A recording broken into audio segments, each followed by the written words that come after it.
Assalamualaikum warahmatullahi wabarakatuh. Bismillahirrahmanirrahim. Berjumpa lagi dengan saya Zahwa dari akikohberkah.com.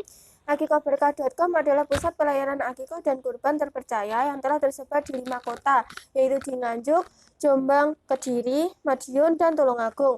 Bolehkah kita menawar hewan akikoh? Banyak yang mempertanyakan apakah hewan kambing untuk akikoh boleh ditawar. Akikoh sama halnya dengan ibadah, dan membeli hewan akikoh merupakan bab muamalah. Sama halnya dengan orang yang naik haji. Mereka menunaikan haji adalah ibadah, tetapi urusan ongkos dan lainnya adalah urusan duniawi. Ongkos untuk haji bisa dengan jumlah banyak ataupun dengan jumlah sedikit, dan intinya tergantung kebutuhan kita sendiri. Kesimpulannya adalah kita boleh saja menawar hewan kambing untuk akikoh karena kita membeli di penjual.